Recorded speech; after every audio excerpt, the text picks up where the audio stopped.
तो चलो अभी अपन ने पीएनएल के सब क्वेश्चन सॉल्व कर लिए। तो अभी अपन बैलेंस शीट के क्वेश्चन पे बैठते हैं। तो बैलेंस शीट में आपके इसमें निकाल लो क्वेश्चन नंबर 24 पेज नंबर 700। और जिनके पास नहीं ये मॉडल के क्वेश्चन सॉल्व कर रहे हैं अपन, तो अब मॉड्यूल में जो क्वेश्चन है एच लिमिटेड और एस लिमिटेड वाला वो ओपन कर लो। ठीक है, तो ये क्वेश्चन में क्या है, रिक्वायर्ड इन्फॉर्मेशन में जाता है। तो रिक्वायर्ड इन्फॉर्मेशन में देखो यहाँ पे कंसोलिडेटेड बैलेंस शीट निकालनी है आपको एस लिमिटेड और एस लिमिटेड की एज ऑन 31 मार्च 2000, इसको पकड़ लो 2021 की। ठीक है, और ये रिक्वायर्ड बैलेंस शीट दी है और इसके नोट्स अकाउंट दिया। अपन रिक्वायर्ड इन्फॉर्मेशन पे जाता है, बेस्ड ऑन दैट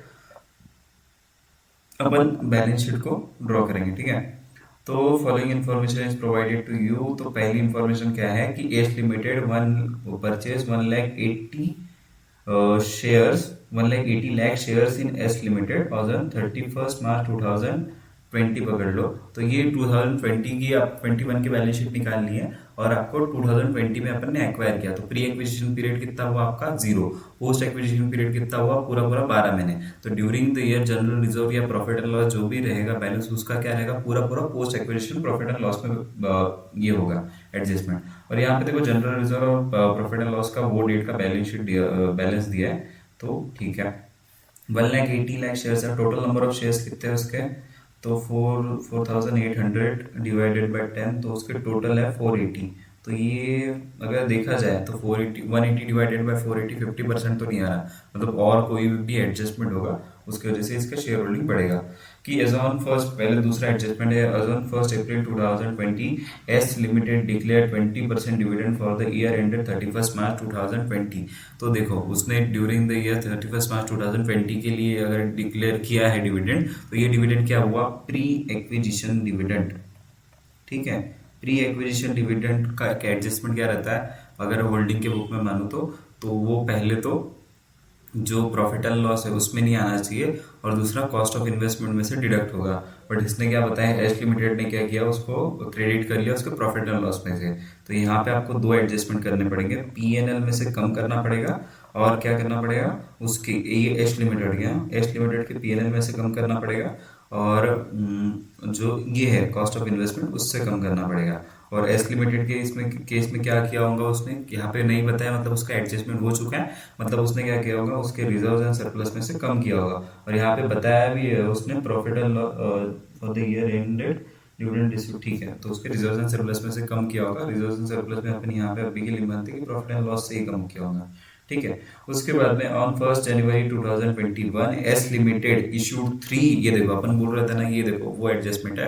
और बोल रहे थे टोटल नंबर ऑफ शेयर्स 50% नहीं मैच हो रहे। वो क्यों नहीं मैच हो रहे, क्योंकि during the year bonus shares issue किए। कितने बोनस शेयर इशू किए, 3 fully paid up bonus share issue किए for every 5 share held out of general reserve as on 31 March 2020। तो ये भी किससे डिक्लेयर, जो बोनस शेयर किए वो उसका वैल्यू कहाँ से आया है, बोनस शेयर का जनरल रिजर्व से, वो भी प्री एक्विजिशन वाले। ठीक है, तो इसके वजह से एच लिमिटेड को 180 लाख पे कुछ बोनस शेयर्स मिले होंगे, उसकी वजह से उसका बैलेंस 50% आ रहा होगा। ठीक है, उसके बाद में इसका भी एडजस्टमेंट करना पड़ेगा। फिर ये वाला एडजस्टमेंट है कि as on 31 March 2021 all the bills payables in S limited balance sheet were accepted in favour of S limited. तो ठीक है, एस लिमिटेड के बैलेंस शीट में कितना बिल पेएबल है, पूरा पूरा 160 लाख। तो इसके इसमें बिल पेएबल, तो एस लिमिटेड के इसमें क्या आएगा, बिल रिसीवेबल। ठीक है, अभी स्टोरी थोड़ी सी यहाँ पे अलग हो जाती, but on that date H Limited held only 45 lakhs of this acceptance in hand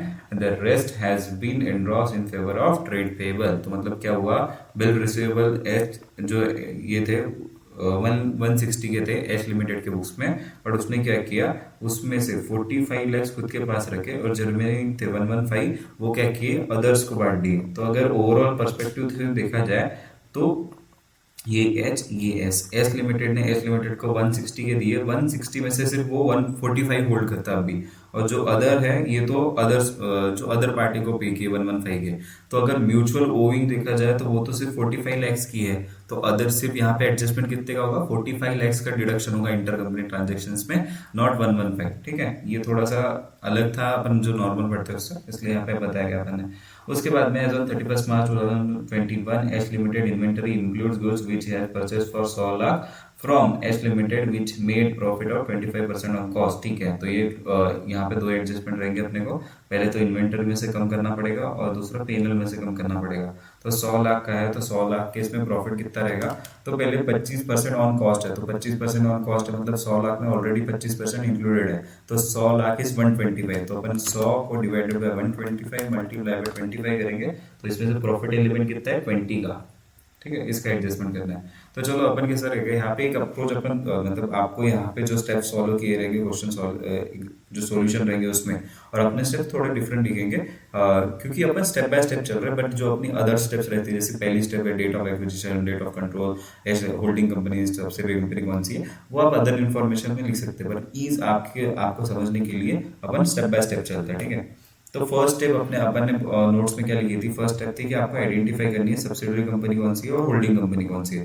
तो होल्डिंग कंपनी कौन सी है, यहाँ पे holding company is H limited और subsidiary company is S limited. ठीक है, उसके बाद में स्टेप टू क्या था, स्टेप टू था आपका कि इनका जो शेयर होल्डिंग है वो निकालो। तो ठीक है, तो पहले तो देखो 480 लैक्स के टोटल, पहले तो टोटल शेयर्स कितने हैं, टोटल शेयर इज 480 लैक्स। ठीक है, उसमें से भी अगर देखा जाए तो एच लिमिटेड कितने होल्ड करता, H limited hold as on 31 March 2020 180 lakhs के उसने परचेस किए थे। और उसके बाद में आपने उसको बोनस भी इशू किया, तो कितना बोनस इशू किया 3/5 इंटू 180, तो टोटल कितनी होगी 180 मल्टीप्लाई 3/5 प्लस 180, तो ये आ गया 288 लैक्स की ये शेयर होल्ड करता। That is in percent of share holding की बात की जाए तो 288 multi divided by 480 multiply by 100 that is 60% के तो एच लिमिटेड होल्ड करता। और जो बचा वो कहाँ पे जाएगा, माइनॉरिटी इंटरेस्ट। माइनॉरिटी इंटरेस्ट में कितना रहेगा, सॉरी माइनॉरिटी इंटरेस्ट में जाएगा आपका 100 माइनस 60 इज इक्वल टू 40%। ठीक है, बाद में स्टेप थ्री क्या था, स्टेप थ्री था date of acquisition of control. क्या है date of acquisition of control, यहाँ पे 31 मार्च 2020 अपन ने जो x0 है वो वैसे ही पकड़ते हैं अपन। उसके बाद में स्टेप फोर था date of preparation of financial statement, तो ये है 31 मार्च 2020, सॉरी वो x लिखा है 2021।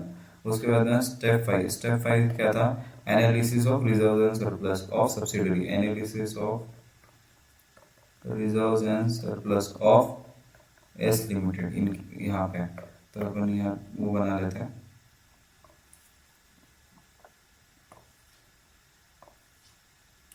ठीक है, इसके बाद में यहाँ पे लिखते हैं प्री और यहाँ पे लिखते हैं पोस्ट। ठीक है, तो यहाँ पे अपन चालू करते हैं। अपने को क्या चाहिए, जनरल रिजर्व का एज ऑन 31 मार्च 2020 का बैलेंस और 1 अप्रैल का।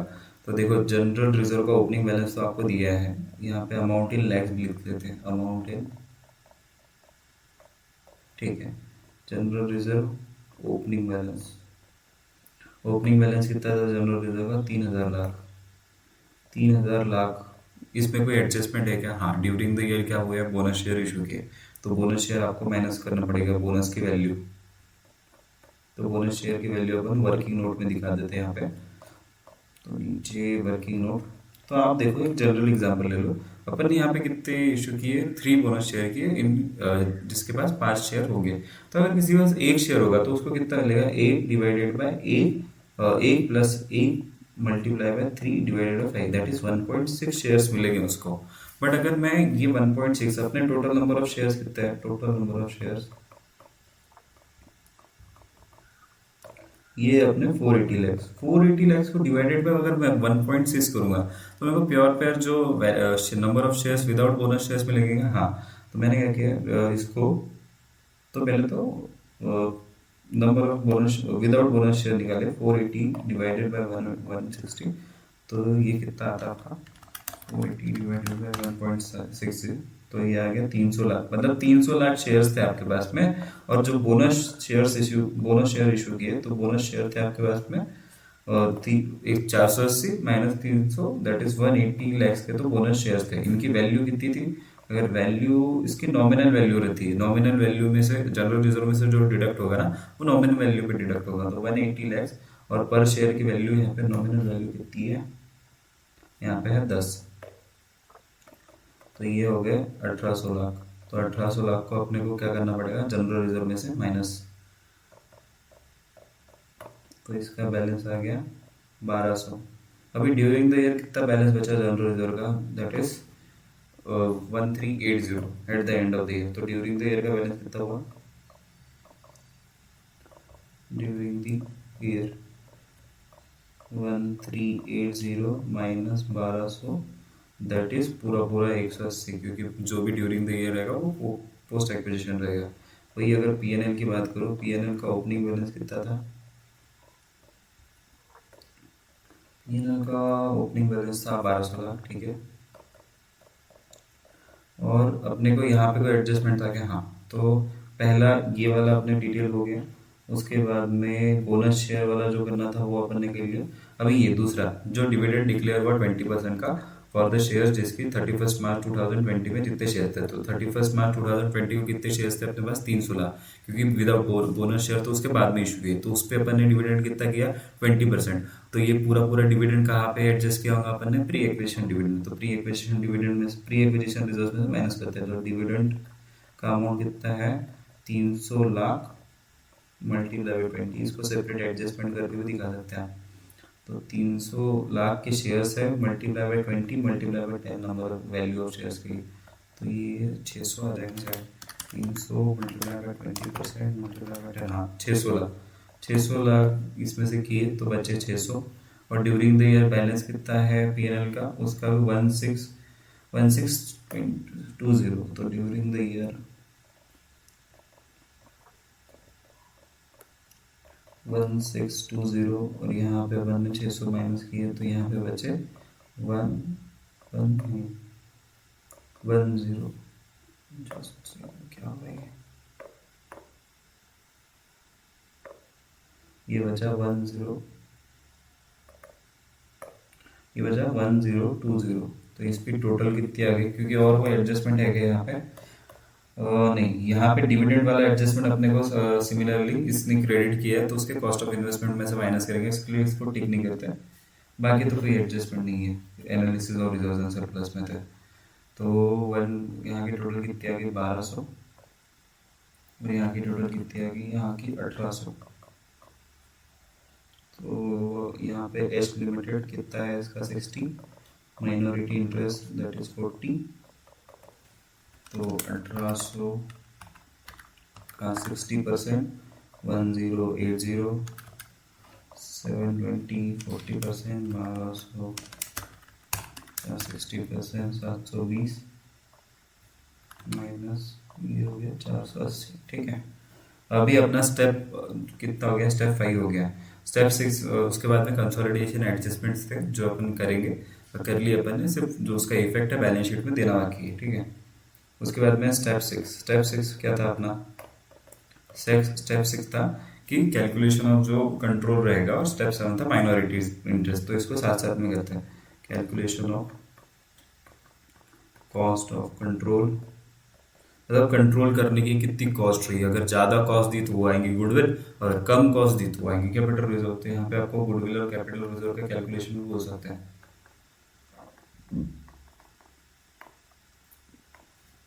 ठीक है, और इसके नीचे थोड़ा बहुत अपन निकाल कर लेते हैं, स्टेप 7 जो रहेगा माइनॉरिटी इंटरेस्ट वैल्यू।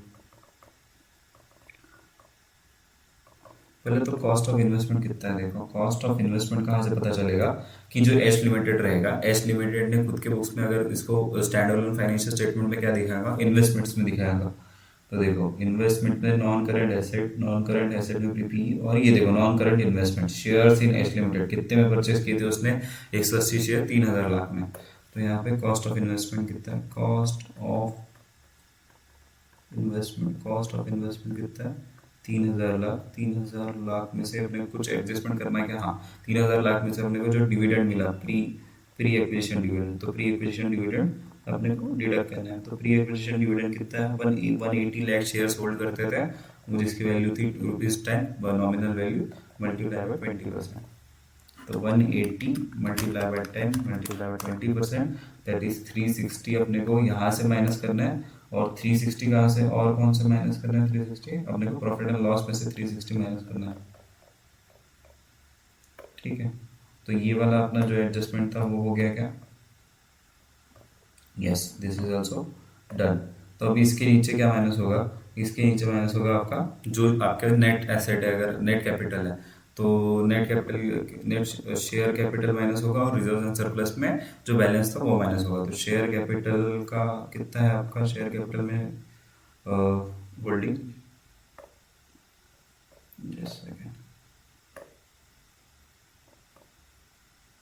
पता नहीं है ऐसा क्यों हो रहा है। ठीक है, हाँ ठीक है, शेयर इन शेयर कैपिटल, पहले तो टोटल शेयर कैपिटल कितना है? 4,800, 4,800 का 60%, 4,800 का 60% इज 2,880 माइनस यहाँ पे, और यहाँ पे इनका शेयर जो बचा minus share capital, share capital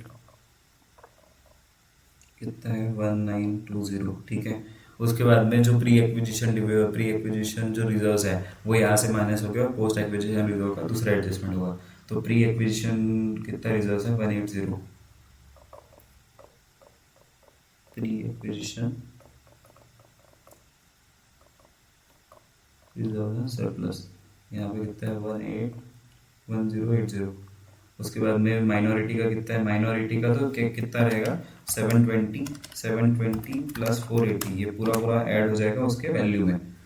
तो pre and post acquisition reserve कितना है? 1200। और कोई एडजस्टमेंट बचाएगा? नहीं। ठीक है, तो ये माइनॉरिटी की वैल्यू कितनी है? 1200 प्लस 190, तो इसकी वैल्यू है 3120। उसके बाद में यहाँ पे जो अपना एडजस्टमेंट कौन सा बचा था? सिर्फ पोस्ट एक्विजिशन में जो 720 थे, 720 को अपने को क्या करना पड़ेगा? उसकी वैल्यू जो प्रॉफिट एंड लॉस है, कंसिडर प्रॉफिट एंड लॉस, उसमें ऐड करना पड़ेगा। तो यहाँ अभी के लिए मैं क्या करता हूँ, ये जो होल्डिंग का है कंसिडर, उसमें मैं प्लस कर देता हूँ 720। ठीक है, अभी अपने को निकालना पड़ेगा कॉस्ट ऑफ कंट्रोल। तो 3000 माइनस 360 माइनस 2880 माइनस 1080, तो कितना आया ये? 1320। तो पूरा कितना आएगा? ये रहेगा आपका कैपिटल रिजर्व। इसमें से माइनस हटा देता है, क्योंकि देखो निगेटिव वैल्यू है तो अपन ने क्या बोला था? कैपिटल रिजर्व, और पॉजिटिव यहीं पे वैल्यू रहती तो अपन क्या बोलते हैं? This is a goodwill. Capital reserve कहाँ पे जाता है? आपके जनरल रिजर्व में। तो यहाँ पे अभी के लिए अपन लिख लेते हैं 1320, क्योंकि देखो मैं अभी नोट्स अकाउंट बनाने में नहीं जाऊंगा, क्योंकि अगर नोट्स अकाउंट बनाने जाऊंगा तो बहुत लंबा हो जाएगा ये। तो अपन यहाँ से ही डायरेक्टली बैलेंस शीट पे मूव आउट करते हैं। अभी अपना कुछ पेंडिंग है क्या? नहीं। इसके बाद में क्या था? स्टेप 8 9 तो वही थे अपने balance sheet, consolidated financial statement, फिर कंसोलिडेटेड कैश फ्लो स्टेटमेंट। यहाँ पे सिर्फ आपको बैलेंस शीट पूछी है तो बैलेंस शीट बनाते हैं। तो और कोई एडजस्टमेंट, एक एडजस्टमेंट पेंडिंग था सिर्फ यहाँ पे, ये तो 45 लाख उसके आपको माइनस करने पड़ेगा ट्रेड रिसीव और ट्रेड पेबल्स में से। तो यहाँ पे मैंने किया इसके 45 यहाँ पे माइनस, नहीं जस्ट सेकंड, ये माइनस हो गए जो ट्रेड रिसीवेबल है उसमें से माइनस हो गए एच लिमिटेड के, तो इसमें से 45 माइनस, और इसके ट्रेड पेबल में से 45 माइनस हो गए। ठीक है, उसके बाद में this is also done. Inventory का एक पेंडिंग है, तो इन्वेंटरी का अपने को जो 20 लैक्स है वो माइनस करने पड़ेंगे। इसके इन्वेंटरी में से 20 लैक्स माइनस, और जो इसका रिजर्व एंड सरप्लस है, इसका प्रॉफिट एंड लॉस है, उसमें से 20 माइनस। ठीक है, और कोई एडजस्टमेंट आ गया? और कोई एडजस्टमेंट नहीं है। तो लाइन बाय लाइन कंसोलिडेशन चालू करता है। तो देखो इसमें से अपने क्या करना पड़ेगा? शेयर कैपिटल में 1216 प्लस इसका शेयर कैपिटल लेंगे क्या? नहीं। तो यहाँ पे कितना रहेगा आपका? 1200। इसमें कोई एडजस्टमेंट है क्या? नहीं, इसमें कोई नहीं। फिर रिजर्व एंड सरप्लस, इसके रिजर्व लोगे क्या आप? नहीं। इसके कौन से रिजर्व एंड सरप्लस में क्या एडजस्टमेंट रहेगी? रिजर्व एंड सरप्लस में यहाँ पे जितनी भी टोटल है उसकी टोटल ले लेते हैं। तो पहले तो देखो इसका ये जो वैल्यू रहेगा वो तो जीरो करोगे, क्योंकि इसके जो प्री एक्विजिशन रिजर्व है उतना ही लोगे आप। तो यहाँ पे जितना है 27, पहले तो 5499 प्लस 13820 कैपिटल रिजर्व, 720 आपका प्री एक्विजिशन जो इसका शेयर है, पोस्ट एक्विजिशन शेयर है उतना, माइनस 360 आपने जो डिविडेंड इसमें इंक्लूड किया था वो, माइनस ट्वेंटी ये वाला 20 माइनस कौन सा जो इन्वेंटरी का प्रॉफिट है, तो आपका आया 7159 को आप क्या कर लो डायरेक्टली यहाँ पे लिख लो 7159। इसके बाद अपन ने क्या बोला था, माइनॉरिटी इंटरेस्ट यहाँ पे दिखता है, माइनॉरिटी इंटरेस्ट की वैल्यू अपन ने कैलकुलेट की थी क्या, माइनॉरिटी इंटरेस्ट 3120, ठीक है। उसके बाद में ट्रेड रिसीवेबल 1833 प्लस 1014 माइनस 45, तो ये आपके आगे ट्रेड पेबल 2802। उसके बाद में 855 प्लस 394 शॉर्ट टर्म प्रोविजन में कोई एडजस्टमेंट नहीं थी, 131249। उसके बाद में 1200 लाख का डिविडेंड वैसे वैसे रहेगा। यहाँ पे पीपीई में कोई एडजस्टमेंट था क्या, नहीं, 9468 प्लस 5486, तो ये आ गया आपका 14,924। फिर ये कॉस्ट ऑफ इन्वेस्टमेंट का यहाँ पे क्या लिखोगे, जीरो, क्योंकि कॉस्ट ऑफ इन्वेस्टमेंट और वो इसके जो ये था नेट एसेट आपने ऑलरेडी इसके इसमें ले रखा। फिर इन्वेंटरी में से 3949 प्लस 1956, सॉरी 3949 प्लस 1956 माइनस 20, तो आपका आया 5885। उसके बाद में 2960 प्लस 1562 माइनस 45, तो आ गया 4477। उसके बाद में 1490 प्लस 204, तो ये आ गया 1694 और 520।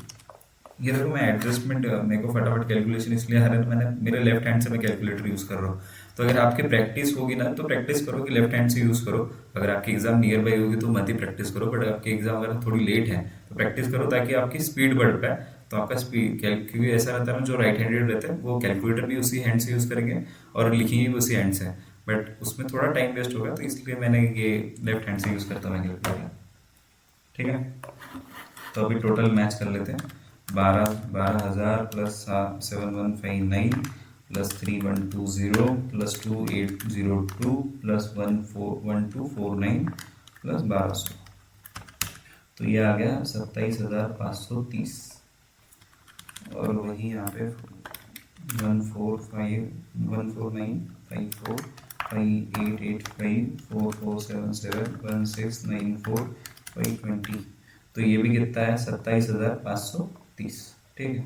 अब ये इससे भी मैच कर लेते हैं अपने, 27,530 देखो 7159, ये इंपॉर्टेंट था, माइनॉरिटी इंटरेस्ट का उतना ही कैलकुलेशन है, बाकी तो वैल्यू सेम ही दिख रही, ठीक है। तो ये क्वेश्चन सॉल्व हो गया। ये थोड़ा सा कंपैरेटिवली इजी क्वेश्चन था, तो आपको इसमें से अच्छी खासी ग्रिप आई होगी। देखो आपने स्टेप बाय स्टेप सॉल्व किया ना, तो अपना कुछ गलत नहीं हुआ। अभी अपन दूसरा एक क्वेश्चन सॉल्व करते हैं, वो है क्वेश्चन नंबर 29718। देखो इसके बाद में अपना एक कंसेप्ट बाकी है कि सिर्फ share in profit and loss, तो वो share in profit and loss वाला भी क्वेश्चन जनरली आता है एग्जाम में, 2-3 बार तो आ चुका है, 14 मार्क्स का, तो वो एक सॉल्व करेंगे। उसके बाद में अपना पूरा रिवीजन एंड हो जाएगा।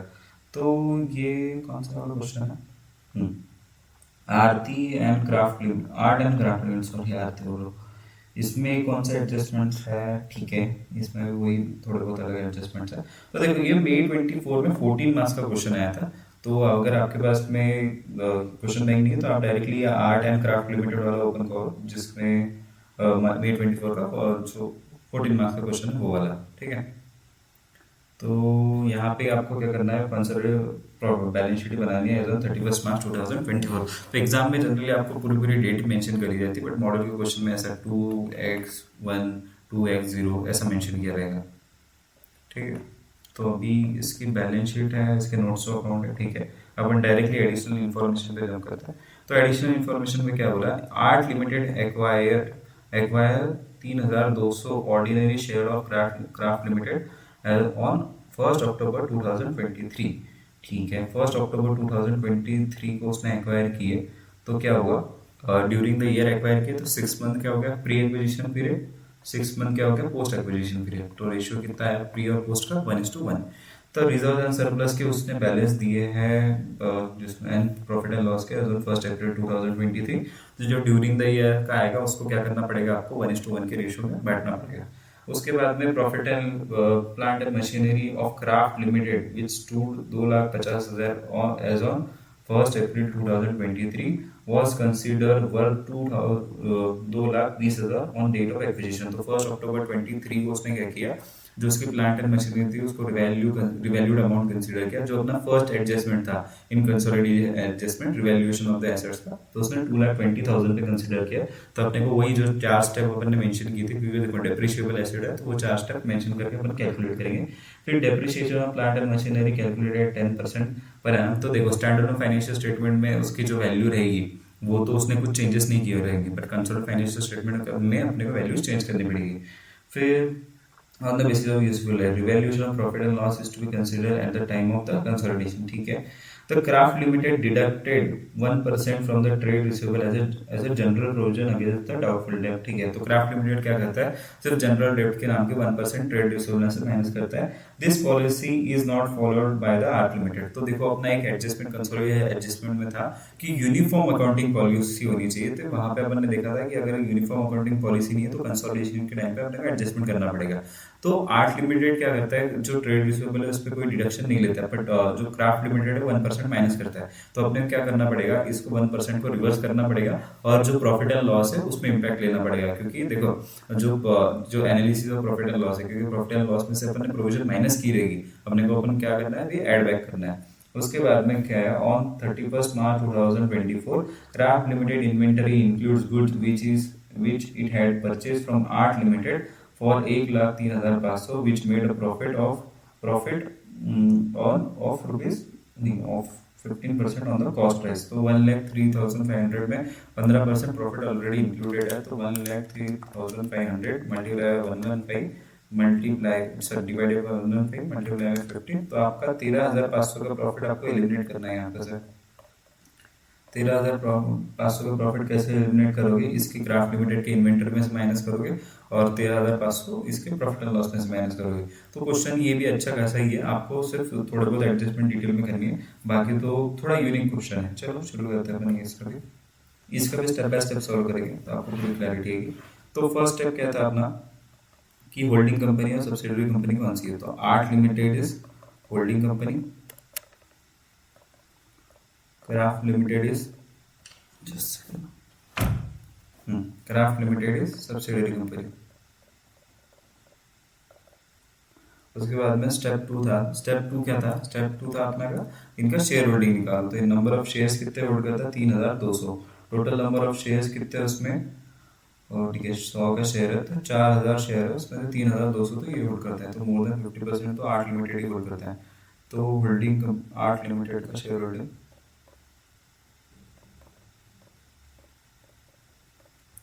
3,200 डिवाइडेड बाय 4,000 मल्टीप्लाई बाय 100, तो कितना आ जाएगा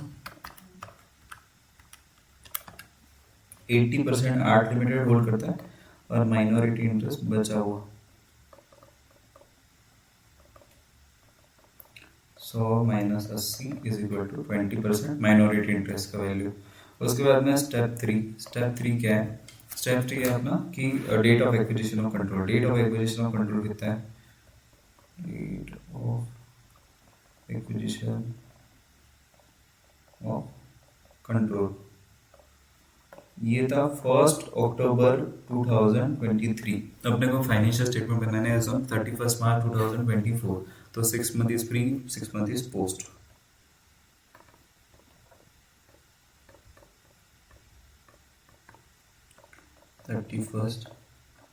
मार्च 24। स्टेप 5 में क्या रहेगा अपना analysis of reserve and surplus of reserves and surplus of craft limited.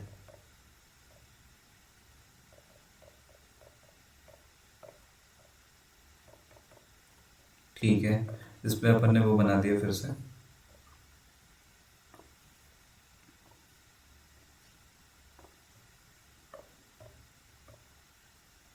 यहाँ पे प्री, यहाँ पे पोस्ट। ठीक है, तो जनरल रिजर्व का और प्रॉफिट एंड लॉस का अपने को ओपनिंग बैलेंस तो दिया था। ठीक है, उसमें कौन सा reserves and surplus, reserves and surplus opening balance कितना था इसका ओपनिंग बैलेंस 40,000। इस जनरल रिजर्व में कोई एडजस्टमेंट है क्या अपना रिजर्व्स एंड सरप्लस में? रिजर्व्स एंड सरप्लस में ड्यूरिंग द ईयर कोई एडजस्टमेंट तो नहीं है, तो रिजर्व्स एंड सरप्लस का ड्यूरिंग द ईयर का सिर्फ अपने को डिवाइड करना है प्री ईयर पोस्ट में। तो 40,000 और ओपनिंग एज ऑन 31 मार्च भी कितना है 40,000 को, तो ड्यूरिंग द ईयर कोई एडजस्टमेंट पोस्ट एक्विजिशन रिजर्व में कोई नहीं। उसके बाद में profit and loss, profit and loss का ओपनिंग बैलेंस कितना है 58,700। ठीक है, तो प्रॉफिट एंड लॉस में एडजस्टमेंट है क्या? हाँ, प्रॉफिट एंड लॉस में पहले एडजस्टमेंट है कि अपने को जो ये यूनिफॉर्म अकाउंटिंग पॉलिसी करनी है, यूनिफॉर्म अकाउंटिंग पॉलिसी के लिए इसका देखते हैं 1% कितना डिडक्ट किया है इसने। तो ये देखो यहाँ पे इसके ट्रेड रिसीवेबल दिख रहे हैं 1,68,300 पे, तो ये 1% डिडक्ट करके, तो ये कितने 99% है, तो 100% कितना रहेगा 168,300 डिवाइडेड बाय 99%, तो इसकी वैल्यू कितनी है 1,70,000। इसने कितने पे ली 1,68,300, तो 1,700 रुपये से में से माइनस हुए, तो अपने क्या करना पड़ेगा 1,700 रुपये इसमें से प्लस, और प्रॉफिट एंड लॉस में से प्लस, पर वो तो अपने ड्यूरिंग द ईयर के इसमें से होगा। तो ठीक है, इसमें दूसरा कोई एडजस्टमेंट होगा क्या? ठीक है, पहले अभी यहाँ पे लिख तो लेते हैं।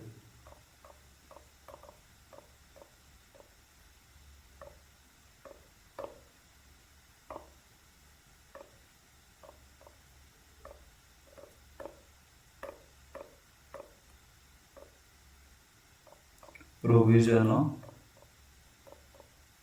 ट्रेड रिसीवेबल कितना 1,700 प्लस, पर देखो प्रोविजन 1,700 प्लस डायरेक्टली मैं पोस्ट एक्विजिशन में कर लूँ क्या? नहीं, क्योंकि देखो प्रोविजन तो पूरा ईयर का रहेगा, तो मेरे को प्रोविजन को भी क्या करना पड़ेगा पूरे ईयर में प्लस करना, यहाँ मतलब प्री एक्विजिशन और post acquisition profit and loss में से भी प्लस करना पड़ेगा 1:1 के रेशियो में। तो मैं डायरेक्टली 1,700 पोस्ट एक्विजिशन में नहीं लिख सकता, क्योंकि ड्यूरिंग द ईयर थोड़ी कंट्रोल एक्वायर किया, in the middle of the year acquire किया।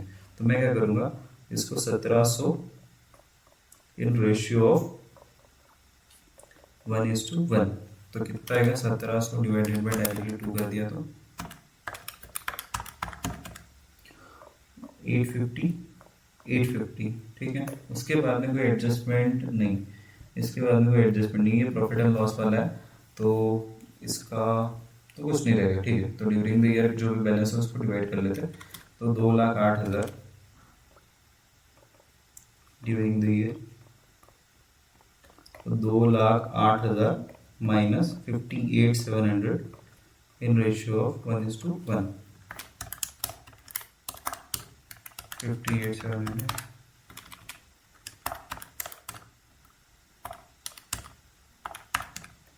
तो ये आया 74,650, 74,650। ठीक है, उसके बाद में जो कंसोलिडेटेड एडजस्टमेंट, जो पहला एडजस्टमेंट से किया था आपने कि रिवैल्यूएशन ऑफ द एसेट्स, वो वाला यहाँ पे एडजस्टमेंट है, तो यहाँ पे उसको वर्किंग नोट में लिख लेते हैं।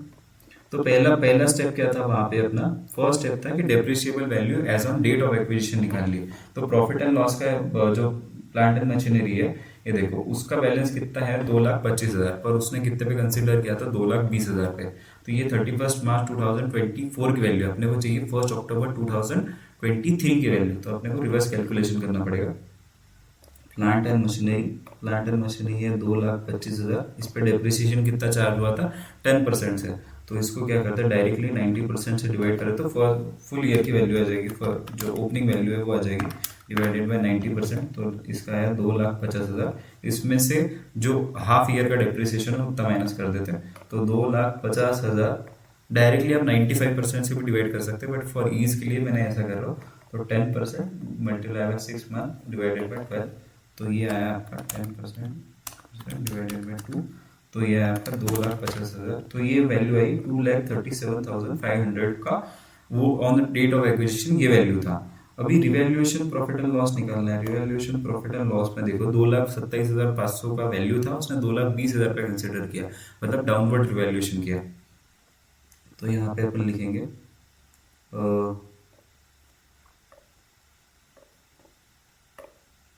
उसका WDV ऑन डेट ऑफ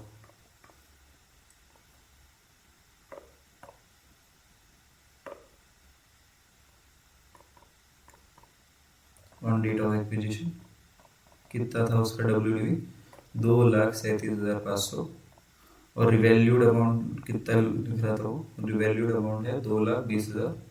तो अपना जो रिवैल्यूएशन डाउनवर्ड है, रिवैल्यूएशन सरप्लस डाउनवर्ड हुआ तो वो कितना हुआ 2,27,30 प्लस 2,20,000, तो ये आया आपका 17,500 माइनस। तो आप क्या करो डायरेक्टली जो ये है analysis of reserves and surplus में पोस्ट एक्विजिशन या प्री एक्विजिशन में आएगा, पोस्ट एक्विजिशन में पहले तो ये जाएगा आपका प्री एक्विजिशन में क्योंकि ऑन डेट ऑफ एक्विजिशन है। तो यहाँ पे डाउनवर्ड रिवैल्यूएशन, नहीं तो इसको अलग से भी आप रिवैल्यूएशन का कर सकते हो कि रिवैल्यूएशन का इतना जो पार्ट है वो रहेगा आपका pre part of holding company इतना शेयर रहेगा और माइनॉरिटी इतना रहेगा, वो वैसा भी कर सकते हो। फिर डायरेक्टली यहाँ से भी ओपन कर सकते हैं 17,500, ये क्या रहेगा निगेटिव फिगर। ठीक है, उसके बाद में स्टेप थ्री था अपना कैलकुलेशन पे एडिशनल डेप्रिसिएशन क्या अपना एक्सेस डेप्रिसिएशन। तो ये केस में तो एक्सेस डेप्रिसिएशन चार्ज हुआ रहेगा क्योंकि देखो 2,20,000 की उसकी वैल्यू अपन ने डाउनवर्ड की, तो अपना पहले तो डेप्रिसिएशन निकाल लेते हैं। Depreciation on current asset, current value, तो वो कितना था 12,500, जो अगले 6 महीने का है उतना 12,500 अपन ने चार्ज किया रहेगा। बट ये केस में अगर 2,20,000 की वैल्यू कंसिडर करते हैं डेप्रिसिएशन ऑन रिवैल्यूड अमाउंट, तो आएगा 2,20,000 इंटू 10% इंटू 6/12, तो यहाँ आपका 11,000। तो आपको क्या करना पड़ेगा, एक्सेस डेप्रिसिएशन चार्ज हुआ है वो रिड्यूस करना पड़ेगा। एक्सेस डेप्रिसिएशन, आप एक्सेस डेप्रिसिएशन का एडजस्टमेंट कहाँ पे लोगे, पोस्ट एक्विजिशन रिजर्व में। पोस्ट एक्विजिशन रिजर्व में यहाँ पे जो एक्सेस डेप्रिसिएशन चार्ज हुआ तो अपन ने डिडक्ट किया रहेगा, अपने को अभी क्या करना पड़ेगा ऐड। ठीक है, इसके बाद में जो अपना शेयर वाला था, शेयर वाला तो ऊपर डायरेक्टली आ जाएगा। उसके बाद में अपने को निकालनी है कि इस पे CFS में कितनी वैल्यू दिखेगी। तो देखो करंट वैल्यू है उसकी, उसकी कैरिंग वैल्यू है 2,25,000। ठीक है, उसमें से अपन ने उसको रिवैल्यूएशन डाउनवर्ड किया कितने से, 17,500 से रिवैल्यूएशन डाउनवर्ड किया। उसके बाद में 1,500 अपन ने एक्सेस डेप्रिसिएशन चार्ज किया, तो ये आनी चाहिए उसकी 2,25,000 माइनस 17,500 प्लस 1,500, तो 2,09,000। और इसका अगर आप थोड़ा सा जो कैलकुलेशन अपन ने बोला था कि इस वे से भी कैलकुलेट करके देखो तो आपकी वैल्यू पता चलेगी। तो देखो अपने रिवैल्यूड अमाउंट पे 6 महीने का डिप्रिसिएशन वॉस 11,000 और revalued amount was 2,20,000। 2,20,000 minus 11,000 is 2,900, वो वैल्यू मैच कर रही है। ठीक है, तो अपन यहाँ पे अभी 2,09,000 लिख लिया। तो ये एडजस्टमेंट डन। और कोई एडजस्टमेंट था क्या, नहीं, ये वाला भी एडजस्टमेंट डन, इसका भी वैल्यू खत्म। अपना जो 13,500 वाला था तो उसमें अपने क्या करना पड़ेगा, यहाँ पे इन्वेंटरी, इसके इन्वेंटरी में 13,500 माइनस, और इसका जो प्रॉफिट एंड लॉस है उसमें से कितना 13,500 माइनस। इसके अलावा कुछ स्टेप 5 में बचा नहीं, तो स्टेप 5 अपन एंड करते हैं विद शेयर ऑफ दोनों प्री और पोस्ट में 40,000 प्लस 58,700 प्लस 74,650 प्लस 850 माइनस 17,500। तो इसकी वैल्यू है टोटल 156,700, और यहाँ पे 74,650 प्लस 850 प्लस 1,500, तो इसकी वैल्यू है, एक मिनट, 850 प्लस 1,500, हाँ करेक्ट है 77,000। तो अभी होल्डिंग और माइनॉरिटी का इंटरेस्ट कैलकुलेट कर लेते हैं। होल्डिंग कितना है 80% और माइनॉरिटी इंटरेस्ट कितना है 20%, वही है ना। तो 156,700 by 80% is 1,25,360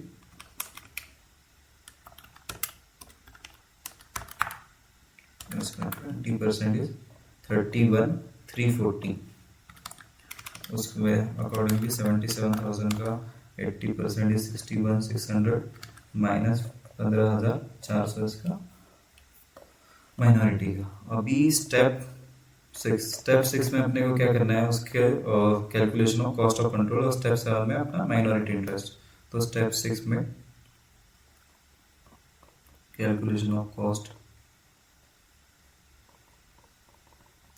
cost of control और यहाँ पे लिखेंगे माइनॉरिटी इंटरेस्ट। ठीक है, ये देखो अपन स्टेप बाय स्टेप जा रहे हैं तो आपको लग रहा होगा कि यार क्वेश्चन सॉल्विंग में थोड़ा टाइम लग रहा है, बट ऐसा है कि अब जब इसकी बहुत सारे क्वेश्चन सॉल्व करोगे तो आपको यही चीज़ इजी लगेगी। ठीक है, तो कॉस्ट ऑफ कंट्रोल में अपने को लगेगा पहले तो इन्वेस्टमेंट की वैल्यू। तो नॉन करंट इन्वेस्टमेंट में जाना पड़ेगा अपने को आर्ट लिमिटेड के 4,32,000 में क्या दिख रहा है, तो पूरा क्राफ्ट लिमिटेड में ही इन्वेस्टमेंट है। तो कॉस्ट ऑफ इन्वेस्टमेंट इज 4,32,000। उसके बाद में अपना शेयर कैपिटल को चालू होता है अपन, शेयर कैपिटल था 4,00,000, उसमें से ये 80% होल्ड करता था, तो 3,20,000 इसका और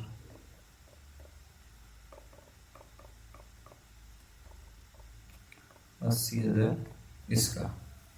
ठीक है, उसके बाद में अपना रिजर्व एंड सरप्लस का ये आ जाएगा। रिजर्व एंड सरप्लस में इसका प्री एक्विजिशन रिजर्व है जो 1,25,360, ये माइनस हो जाएगा 1,25,360 pre acquisition reserve and surplus. उसके बाद में जो माइनॉरिटी है उसका तो टोटल ही ले सकते हैं आप डायरेक्टली, 31,340 प्लस 15,400, तो ये आ गया 46,740 प्री और पोस्ट का वैल्यू। तो इसका टोटल कितना आ गया प्लस 80,000, तो इसका टोटल आ गया 126,740। अभी कॉस्ट ऑफ कंट्रोल इसका इसमें अपना बाकी पोस्ट एक्विजिशन कितना है 61,600, तो ये होल्डिंग के जो कंसोलिडेशन बनाएंगे उसमें 61,600 ऐड करना है अपने को। ठीक है, तो ये हो गया अभी 4,32,000 माइनस 320 माइनस 125,360, तो कैपिटल रिजर्व आया 13,360, नेगेटिव वैल्यू आई इसमें कैपिटल रिजर्व। तो कैपिटल रिजर्व कहाँ पे दिखेगा आपके रिजर्व एंड सरप्लस में 13,360। चलो यहाँ पे अभी जो है और कोई एडजस्टमेंट बचा था अपना, नहीं और कोई एडजस्टमेंट बचा नहीं, तो लाइन बाई लाइन चलते हैं। पहले तो शेयर कैपिटल में कोई एडजस्टमेंट रहेगा क्या, नहीं, यहीं पे 0, यहाँ पे आ गया 6,50,000। रिजर्व एंड सरप्लस में इसके रिजर्व एंड सरप्लस लेंगे क्या अपन, नहीं, अपना जो शेयर रहेगा वही लेंगे सिर्फ। तो 1,20,000 प्लस 192 प्लस नहीं 13,500 माइनस करेंगे अपन, उसमें से 61,600 अपना जो शेयर है वो, और 13,360 जो अपना कैपिटल रिजर्व है, तो टोटल वैल्यू है 370, ऊपर ही लिख लेते डायरेक्ट 373,460। माइनॉरिटी का इंटरेस्ट की वैल्यू कितनी है 126, कुछ तो था 126,740 उसकी। ट्रेड पेएबल में कोई एडजस्टमेंट नहीं था 145 प्लस 92,000, तो ये आपका 237। शॉर्ट टर्म बोरिंग में भी कोई एडजस्टमेंट नहीं था। ठीक है, प्रॉपर्टी प्लांट एंड इक्विपमेंट में एक था इसका 421, ये इसका 421 कंसिडर करेंगे 421, फिर इसका 135 और इसका 2,09,000, तो ये आपका आया 7,65,000। नॉन करंट इन्वेस्टमेंट पूरा 0। उसके बाद इन्वेंटरी 166 प्लस 2,05,000 माइनस 13,500 357,500, उसमें कैश इन्वेंटरी। उसके बाद में ट्रेड रिसीवेबल 133,500 168,300 प्लस 1,700, तो ये आपके आए 3,03,500। कैश एंड कैश इक्विवेलेंट कितना आएगा 24,500 प्लस 6,700, तो ये आपका 31,200। तो टोटल कितनी है यहाँ की 6,50,000, ये आपको माइनॉरिटी इंटरेस्ट दिखेगा। उसके बाद में 373 460 प्लस 126 740, उसके बाद में 237 प्लस 70,000, तो इसका आया 14,57,200। और वही ये साइड में कितना है 765 प्लस 357 500 प्लस 300 प्लस 31,200, तो यहाँ पे भी होता है 14,57,200। तो इसका एक बार वैल्यू चेक कर लेते हैं नीचे से, 14,57,200 करेक्ट, पूरा क्वेश्चन करेक्ट है। तो देखो स्टेप बाय स्टेप सॉल्व करोगे ना तो पूरा अपन ने देखा अपनी कोई भी गलती नहीं होगी। वही अगर आप स्कैटर्ड वे में करोगे, ये चीज पहले वो चीज पहले, तो हो सकता है आपका क्वेश्चन गलत हो। और देखो इसमें थोड़े बहुत वर्किंग नोट अपन ने जो नहीं किए, ये कभी कभी ऐसा रहता है ना कि ये वर्किंग नोट के फॉर्म में दिखाते हैं, कभी कभी ये लेजर बनाते हैं, तो आप दोनों में से कोई भी मेथड यूज कर सकते हो। देखो यहाँ पे जो अपन इन्फॉर्मेशन अदर्स में लिखते हैं ये डायरेक्टली ऐसे लिख लेते हैं, उसके बाद में analysis of profit and loss में ये ऐसे करते हैं, और वही सेम अप्रोच रहता है। फिर देखो सेम अप्रोच है, फिर कॉस्ट ऑफ कंट्रोल वही सेम अप्रोच, माइनॉरिटी इंटरेस्ट की भी अपनी वर्किंग नोट आई थी। Consolidated profit and general reserve का ये क्या कर सकते हो आप, डायरेक्टली जो अपना रिजर्व एंड सरप्लस है उसमें ये निकाल सकते हो। रिवैल्यूएशन प्रॉफिट एंड लॉस अपन ने भी ये निकाला था। सेविंग इन डेप्रिसिएशन ये भी अपना भी वर्किंग नोट था। जो कैलकुलेशन ऑफ प्रोविजन रिवर्स ये अपन ने वर्किंग नोट में ना दिखा के डायरेक्टली टोटल लिया था, वर्किंग नोट में देख सकते हो। देखो तो अगर आपने देखा हो तो अपन ने पूरा पूरा जो उनके वर्किंग नोट में वैसा ही है, सिर्फ अपने इसमें ऐसा हो सकता है कि अपन ने एक चीज ऊपर लिखी दूसरी चीज नीचे लिखी, तो उसके कोई मार्क्स नहीं कटने वाले आपके, ठीक है। तो ये अपने बैलेंस शीट के दो क्वेश्चन। देखो अभी आपको थोड़ा कॉन्फिडेंस आ रहा होगा, हाँ यार इजी तो है टॉपिक, अगर मैं प्रॉपर वे में सॉल्व करूँ तो इजी लगेगा। देखो बाकी क्वेश्चन है ना, आप क्वेश्चन आप खुद से भी सॉल्व कर सकते हो, तो आपको बाकी ग्रिप भी आएगी। अभी एक लास्ट टॉपिक अपने सेकंड लास्ट टॉपिक है। तो देखो profit and loss sharing between holding company and minority interest. तो जनरली अपने को क्या पता है कि माइनॉरिटी और profit and loss sharing between holding company कैसा रहता है, जो उनका शेयर होल्डिंग है उतने में रहेगा। बट ऐसा हो सकता है कि अगर कंपनी ही लॉस मेकिंग हो, फॉर एग्जाम्पल कंपनी इतनी लॉस कर रही कि माइनॉरिटी की जो इंटरेस्ट की वैल्यू है वो ही कम हो गया, अब तो निगेटिव में चल रहा है, तो वो केस में यस क्या बोलता कि आप एक काम करो कि पहले तो जितना जब तक माइनॉरिटी इंटरेस्ट की वैल्यू खत्म नहीं होती तब तक लॉस आपके शेयर होल्डिंग में शेयर करो। बट जब माइनॉरिटी इंटरेस्ट की वैल्यू भी अब कम हो रही है तो क्या करो, माइनॉरिटी इंटरेस्ट अब जीरो तक ही उसमें डिडक्ट होगा, और जो भी अब उसका शेयर रहेगा वो किसको बियर करना पड़ेगा, होल्डिंग कंपनी को बियर करना पड़ेगा उसका शेयर। और जैसे ही प्रॉफिट आता है वो बोलता है कि ठीक है अभी के लिए मेरी वैल्यू जीरो है ना, ठीक है, जैसे भी प्रॉफिट आएगा ना, जितना तूने मेरे ऊपर का लॉस होल्डिंग कंपनी बियर करा है, मैं तेरे को उतना जो प्रॉफिट आएगा उसमें तू ले लेना और मेरे को उतना मत देना प्रॉफिट। तो वही यहाँ पे बताया गया कि देखो in case of subsidiary making a continuous losses, so loss up to the balance of minority interest shared by the both in the holding ratio, but loss exceeding the balance of minority interest है, तो जो additional loss रहेगा वो holding company को beer करना पड़ेगा। और जैसे सब्सिक्वेंटली कंपनी प्रॉफिट मेकिंग करेगी तो लॉस जो माइनॉरिटी इंटरेस्ट का होल्डिंग कंपनी ने बियर करा है वो अमाउंट प्रॉफिट का अलोकेट होगा होल्डिंग कंपनी को। और बियॉन्ड दैट जैसे ही उसने पूरा जितना लॉस था, जितना बियर करा था वो सब हो गया, उसके बाद में जो भी है वो तो अपने शेयर होल्डिंग में चालू रखेंगे, ठीक है। ये आपको समझा, एकदम इजी टॉपिक। इसका एक अपन 2-3 क्वेश्चन देखेंगे, इसके सिर्फ एक क्वेश्चन सॉल्व करेंगे, बाकी तो आप डायरेक्टली सॉल्व कर सकते हो, और वो भी एकदम शॉर्टकट वे में सॉल्व करेंगे, बाकी तो क्योंकि कैलकुलेशन ही है। तो क्वेश्चन नंबर 7 पे आ जाओ, पेज नंबर 660। तो ये मॉडल का क्वेश्चन है, जिनके पास क्वेश्चन बैंक नहीं वो डायरेक्टली मॉडल के क्वेश्चन पे जंप कर सकते हैं। तो ये मॉडल का क्वेश्चन नंबर 7 है आपके मॉडल में। ये लिमिटेड एक्वायर 70% होगा, ठीक है। तो चलो शुरू करते हैं। तो ये देखो A limited acquired 70% equity shares in B limited as on 1 April जो भी रहा, at the cost of 10 lakh, when the B limited equity shares capital is 10 lakh and reserve and surplus 80,000 थे। तो ठीक है 1 अप्रैल में जब एक्वायर किया तो ये रिजर्व एंड सरप्लस थे, कैपिटल और ये कैपिटल था, ठीक है। In 4 consecutive years B limited faced badly and suffered losses. तो ये कौन सा साल रहेगा, ये रहेगा 2011-12, अभी के लिए 11-12 पकड़ते हैं, 12-13, 13-14, 15, ठीक है। ये 4 साल में उसने कंटिन्यूस लॉस किया। उसके बाद में देयर आफ्टर उसने क्या चालू किया, प्रॉफिट मेकिंग चालू किया 2015-16 से। पहले तो इतना प्रॉफिट कमाया, फिर 16-17, 17-18 में प्रॉफिट कमाया इतना, ठीक है। तो अपने को क्या करना है, show the minority interest values, cost of control और for the purpose for each year. तो पहले तो माइनॉरिटी इंटरेस्ट और कॉस्ट ऑफ कंट्रोल का इनका एक फॉर्मेट है, वही फॉर्मेट में अगर बनाओगे तो ठीक रहेगा। जैसे अपन डायरेक्टली कॉस्ट ऑफ कंट्रोल निकाल सकते हैं। तो देखो 10 लाख की उसकी इन्वेस्टमेंट थी, उसका शेयर कैपिटल कितना था 10 लाख और रिजर्व सरप्लस था 80,000। तो 10,80,000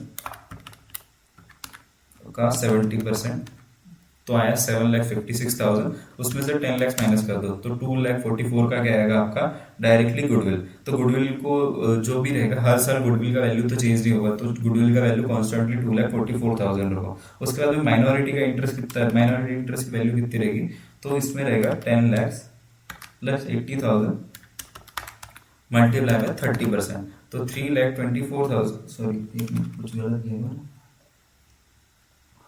एक मिनट 3,24,000, हाँ। तो 3,24,000 रहेगा माइनॉरिटी की इंटरेस्ट वैल्यू, और 244 जो हर साल देखो 244 का हर साल ये रहेगा कॉस्ट ऑफ कंट्रोल, क्योंकि कॉस्ट ऑफ कंट्रोल चेंज तो नहीं होगा। उसके बाद में क्या है, जो ये प्रॉफिट एंड लॉस का है ना, सिर्फ आपको अलोकेट करना है। जैसे यहाँ पे डायरेक्टली अगर देख लो तो आपको पता चलेगा कि देखो एट द टाइम ये अपन ने वर्किंग नोट में कैलकुलेट कर सकते हैं। उसके बाद में देखो 2,50,000 का लॉस हुआ, उसमें क्या होगा 75,000 माइनॉरिटी इंटरेस्ट बियर करेगा, और जो एडिशनल 1,75,000 वो कौन बियर करेगा, होल्डिंग कंपनी बियर करेगा। उसके बाद में भी 4 लाख का लॉस हुआ, तो माइनॉरिटी इंटरेस्ट की वैल्यू कितनी बची 2,49,000। 2,49,000 में से 4 लाख के इसमें माइनॉरिटी का इंटरेस्ट कितना है 1,20,000, वो माइनस किया 2,80,000 इसका रहेगा शेयर।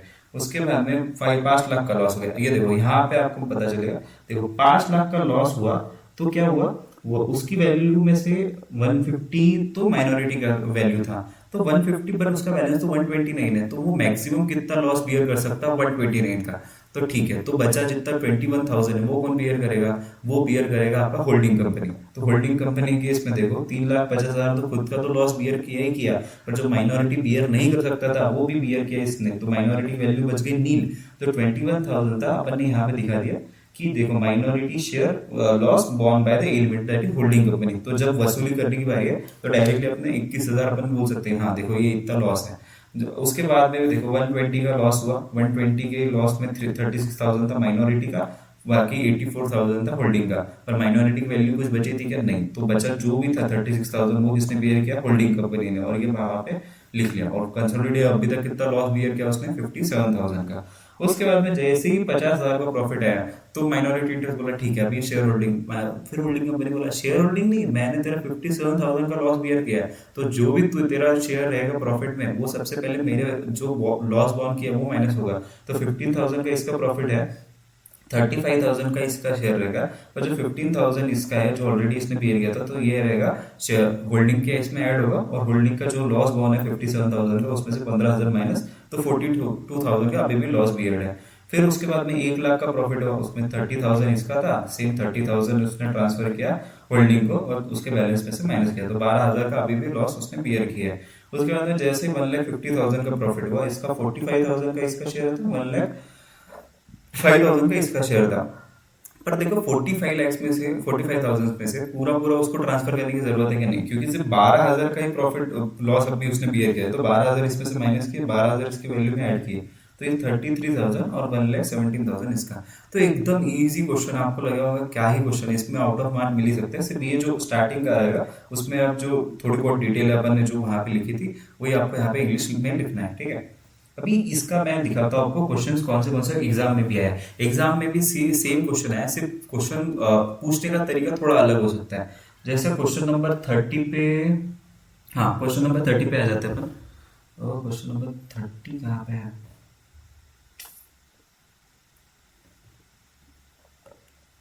ठीक है। क्वेश्चन देखो, क्वेश्चन नंबर 30 कब आया था आपके, नवंबर 23 में 15 मार्क्स का क्वेश्चन आया था। आप बोलो इसमें से एक भी मिस्टेक कर सकते हो क्या आप, नहीं। अगर मैं सोचूं भी कि मैं कोई मिस्टेक करूं तो यार ये सबसे इजी क्वेश्चन रहेगा जिसमें 15 मार्क्स का आपको पूरे पूरे मिल जाएंगे। तो वही है देखो, अब वहां पे सिर्फ आपको पूरी पूरी थियरी में लिख के दिया था कि ये साल का प्रॉफिट इतना है, ये साल का प्रॉफिट एंड लॉस इतना है, यहाँ पे सिर्फ आपको डब्बा बना के दिया। सेम जितने वहां पे फॉर्मेट था वही फॉर्मेट यूज किया है जो वहां पे था। उसके बाद में कोई क्वेश्चन है आपका, नहीं। और एक क्वेश्चन यहाँ पे, 2-3 क्वेश्चन तो नीचे ही है जहाँ पे आप प्रॉफिट और लॉस के देखोगे, तो आप देखना कि ये एकदम इजी क्वेश्चन था, ठीक है। उसके बाद में ये आपके सिर्फ नॉलेज पर्पज के लिए और आपके जब अगर एमसीक्यू रहेंगे उसके लिए कि CFS exclusion from preparing CFS कब हो सकता है कि यार कब ऐसा रहेगा कि सब्सिडरी कंपनी को सीएफएस मतलब जो होल्डिंग कंपनी को उसको सब्सिडरी को इंक्लूड नहीं करना है। तो देखो अगर मैं सोचूं ये देखो ये सिर्फ अकाउंटिंग स्टैंडर्ड में एक्सेप्शन दिया गया कि जब subsidiary company should be excluded from consolidation, subsidiary company को आपको कंसोलिडेशन में नहीं लेना है। कब? दो दो चीजें रहे कि आपने कंट्रोल जो एक्वायर किया था, कंट्रोल कब एक्वायर करता है जब मोर देन 50% शेयर आप उसके एक्वायर करोगे तो तब आपका कंट्रोल रहेगा। तो जब control is intended to be temporary, मतलब मैंने सिर्फ टेम्पररी कंट्रोल लिया था, acquired and held exclusively with the view to subsequent disclosure in near future. तो इसका मतलब क्या था, मैंने कंट्रोल एक्वायर किया उसमें, हाँ मैं मानता कि 50% उसमें कंट्रोल एक्वायर किया, बट मैं उसको नियर फ्यूचर में बेच दूंगा। मैंने सिर्फ इन्वेस्टमेंट पर्पज के लिए लिया था, जैसे अपने म्यूचुअल फंड्स हो गए, ये सब हो गए। हो सकता है कोई कंपनी 50% के ऊपर एक्वायर कर लिया, पर उनका इंटेंट ये था कि कंट्रोल एक्वायर करेंगे, उसके डिसीजन मेकिंग में नहीं, उनका सिर्फ था कि इसकी जैसी शेयर की प्राइस बढ़ती है डायरेक्ट बेच देंगे। तो वो जब चीजों में आपको कुछ करना है क्या सीएफएस में इंक्लूड करना है सब्सिडी को, नहीं। उसके बाद में operate under severe long term restriction which significantly impairs his ability to transfer fund to parent. तो देखो इसके एक एग्जांपल मैंने नीचे लिया है, तो आपको इसका जो सेकंड वाला एडजस्टमेंट उसका डायरेक्टली मीनिंग समझाऊंगा नहीं समझेगा, एग्जांपल के थ्रू समझते हो। देखो कि पेरेंट कंपनी कौन सी है, महावीर लिमिटेड है, और सब्सिडरी कंपनी है जैन लिमिटेड। महावीर लिमिटेड कहाँ पे है, इंडिया में है, और जैन लिमिटेड कहाँ पे, कंट्री जेड में है। तो सिनेरियो कैसा है कि महावीर लिमिटेड 85% ओन करता है जैन लिमिटेड में, जो कंट्री लोकेटेड इन जेड है। तो कंट्री जेड ने क्या किया, इम्पोज किया restriction on foreign exchange control and repatriation ban due to political instability. तो कंट्री जेड में कैसा है, पॉलिटिकल इंस्टेबिलिटी, उसने क्या किया, फॉरेन एक्सचेंज पे कंट्रोल लगा दिया। और जो रिपेट्रिएशन मतलब क्या कि जैन लिमिटेड जितना प्रॉफिट कमाएगा, अब महावीर लिमिटेड को भी कुछ ना कुछ देना पड़ेगा, तो पैसा ट्रांसफर करने पे बैन हो गया उसमें। तो एज ए रिजल्ट क्या हुआ, जैन लिमिटेड उसको डिविडेंड नहीं दे सकता, लोन नहीं दे सकता, एनी फॉर्म ऑफ रिमिटेंस भी नहीं दे सकता महावीर लिमिटेड को फॉर इनडेफिनेट पीरियड। पता ही नहीं कब तक रहेगा, अगर पता रहा तो उसके पीरियड के बाद में कंसोलिडेशन कर सकते हो, पता ही नहीं यहाँ पे। तो situation has lasted for 2 year and expected to continue. तो ये केस में क्या होता है ES21 कि because Jain limited operate under severe long term restriction that significantly impair its ability to transfer the fund, Mahavir limited can exclude Jain limited from consolidation.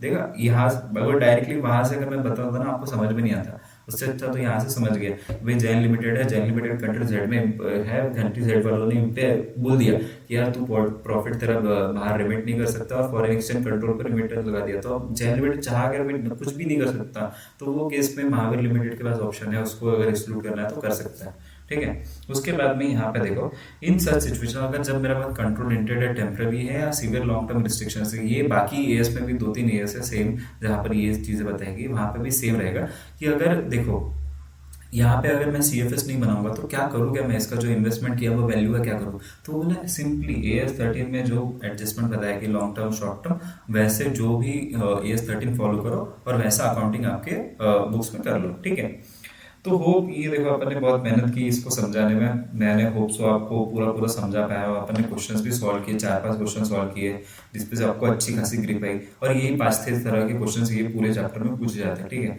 तो मेरी अगर मेहनत विनत लगे अच्छी लगी हो, प्लीज़ आपके जो भी रिव्यू रहेंगे, कमेंट्स रहेंगे, वो सब मेरे से शेयर करिए, आपके कमेंट बॉक्स में भी लिखिए। ठीक है, थैंक यू। और ये इसकी अगर आपको नोट्स फिर चाहिए रहेगी तो नीचे डिस्क्रिप्शन में लिंक है, तो आप उस पर दबा के आप ले सकते हो। ठीक है, थैंक यू, बाय।